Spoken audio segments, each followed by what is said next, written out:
ఈయనట అన్ని మాటలు నిలబెట్టుకున్నాడట. ఏం చెప్పినాడు నీ మేనిఫెస్టోలో? 100 రోజుల్లో 6 గ్యారెంటీలు అమలు చేస్తా అని మాట తప్పిన సన్నాసివి నువ్వు కాదా? డిసెంబర్లో ఇందిరమ్మ రాజ్యం వస్తుంది, 4000 పింఛన్ ఇస్తావా, నీ మన్మడు కాళ్ళు ఒత్తుతాడని చెప్పి ఓట్లేయించుకొని మోసం చేసే సన్నాసివి నువ్వు కాదా? ఇచ్చినవా 4000 పింఛన్? మహిళలకు 2500 రూపాయలు ఇచ్చినవా? 100 రోజుల్లో 2500 రూపాయలు ఇస్తా అని బాండ్ పేపర్ల మీద రాసి అక్క చెల్లెళ్ళ కాళ్ళేళ్ళ పట్టుకొని అధికారంలో కూర్చున్నాక అక్క చెల్లెల్ని మోసం చేసిన సన్నాసివి నువ్వు కాదా? విద్యార్థులకు 5 లక్షల భరోసా కార్డు ఇస్తా అని మోసం చేసిన సన్నాసివి నువ్వు కాదా? ఏడాదిలోగా 2 లక్షల ఉద్యోగాలు ఇస్తా అని నిరుద్యోగులను మోసం చేసిన సన్నాసివి నువ్వు కాదా? ఇట్లా చెప్పాలంటే చాలా ఉన్నాయి. కానీ మేము ఇంతకాలం మర్యాద ఓపిక అని పడుతూ వస్తున్నాం. కానీ మర్యాదకు కూడా ఒక హద్దు పద్దు ఉంటుంది. కానీ నువ్వేమో రెచ్చిపోయి నువ్వు ఇవాళ మా గురించి మాట్లాడుతున్నావు.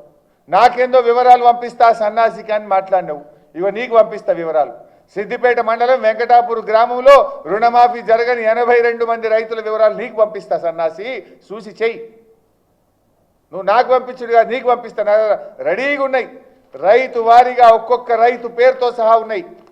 ఏ రైతుకు ఎంత రుణమాఫీ ఉంది, ఏ బ్యాంకులో ఉంది, ఎందుకు కాలేదో కూడా ఉంది. చదువుమంటే ఒక ఎగ్జాంపుల్, దండ్ల మహేందర్, ఆయనకు 38 గుంటలు ఉంది, రుణ బకాయి 50,200.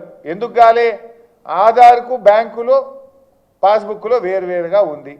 దండ్ల లక్ష్మి 50,000, 2 ఎకరాల భూమి ఉంది. ఒకే రేషన్ కార్డులో కుమారుడి పేరు ఉండడం వల్ల దండ్ల లక్ష్మికి కాలేదు, ఎస్సీ. ఇట్లా కావాలంటే ఆ ఊర్లో మొత్తం 82 మంది రుణమాఫీ కాని రైతుల వివరాలు ఉన్నాయి, నీకు పంపిస్తా, నువ్వు చూసుకో. 1,000 మమ్మల్ని చూపిస్తే 2,000 నేను చూపిస్తాయి. మాట్లాడేటప్పుడు ముఖ్యమంత్రి పదవిలో ఉన్నప్పుడు చాలా జాగ్రత్తగా మాట్లాడాలి. రైతుల కళ్ళల్లో ఆయన ఆనందం చూసిందట, రైతుల కళ్ళల్లో కన్నీళ్లు పెట్టించినావు. రైతులు ఒకవైపు ఆత్మహత్యలు చేసుకుంటున్నారు.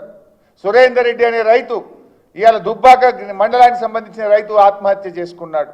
రైతు భరోసా ఈ రోజుకి ఇయ్యలే, నువ్వు ఎగ్గొట్టినావు. ఇంకెప్పుడు ఇస్తావు? వానకాలం అయిపోయింది. 7,500 రూపాయల రైతు భరోసా ఇవ్వకుండా రైతులు ఉసురు పోసుకుంటున్నావు. వడ్లకు బోనస్ అన్నావు. నీ యొక్క ఎలక్షన్ మేనిఫెస్టోలో దొడ్డు వడ్లకు బోనస్ అని చెప్పి ఇవాళ సన్నాలకు మాత్రమే బోనస్ అని సన్నాయి నొక్కులు నొక్కలేవా? నీ మేనిఫెస్టోలో అన్ని పంటలకు బోనస్ అన్నావు. మక్కలకన్నావు, కందులకన్నావు, శనిగలకన్నావు, పెసర్లకన్నావు. ఏమైంది బోనస్? అన్ని పంటలకు బోనస్ ఇవ్వకుండా బోనస్ను బోగస్ చేసి రైతులను మోసం చేసిన సన్నాసి ఎవడు అని నేను అడుగుతా ఉన్నా. చెప్పు. ఇలా రైతులను ఎక్కడ ఆనందం ఉంచినావు?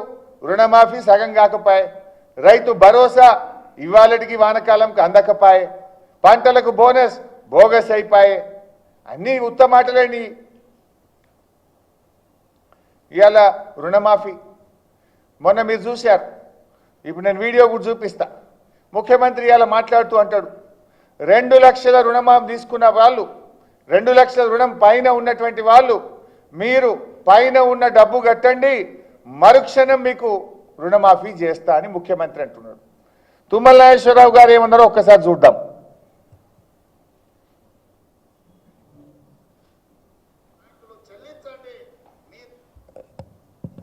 2 లక్షల పైన రుణమా ఉన్నవాళ్ళు 2 లక్షల పైన ఉన్న రుణాన్ని మీరు బ్యాంకులో చెల్లించండి. మీరు చెల్లించిన మరుక్షణం ఆ 2 లక్షల రూపాయలను కూడా మీ ఖాతాలో వేసే బాధ్యత మా ప్రభుత్వం తీసుకుంటుందని చెప్పి నేను ఆ రైతాంగానికి తెలియజేస్తున్నా. 2 లక్షల పైన ఉండేవాళ్ళు మనం చెప్పేదాకా కట్టొద్దని చెప్పి, ఎప్పుడు మనం డబ్బులు రాగానే కట్టమంటే ఆ రోజు వాళ్ళకి అకౌంట్ వేస్తాం. లేదా ఇప్పుడే కట్టి నేను కట్టి 10 రోజులు అవుతుంది నాకు వేయలేదు మరి మమ్మల్ని చెప్తారు.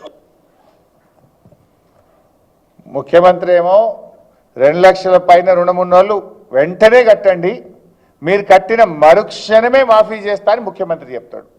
వ్యవసాయ మంత్రి ఏమంటుండు, తొందరపడి పైన ఉన్న వాళ్ళు కట్టకురు భయ్, మీరు కట్టినాక మళ్ళీ ఇంక ఇయ్యలేదని మమ్మల్ని అంటారు, ఇప్పుడే కట్టకురు, నేను చెప్పినప్పుడే కట్టుండని వ్యవసాయ మంత్రి అంటాడు. నీదేం క్యాబినెట్?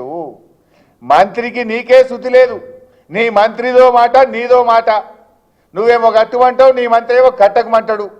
నువ్వు కట్టుమన్నదే నిజమైతే నేను ఒక 5 పేర్లు చెప్తా. బొమ్మగారి రజిత, గ్రామం తడకమల్ల, 3,16,000 అప్పుంటే 1,16,000 రూపాయలు కట్టేసింది, నల్గొండ జిల్లా. మరి ఎప్పుడు ఇస్తావో చెప్పు. మరుక్షణం అన్నావు కదా రేవంత్ రెడ్డి, కట్టి 15 రోజులే. అట్లనే బచ్చు రంగయ్య 2,18,000 అప్పుంటే మిత్తితో సహా 2 లక్షల పైన 38,000 ఉందంటే 38,000 కట్టిండు. SBI ADB నల్లగొండ మిర్యాలగూడ మండలం. ఈయనకి ఎప్పుడు చేస్తావో చెప్పు.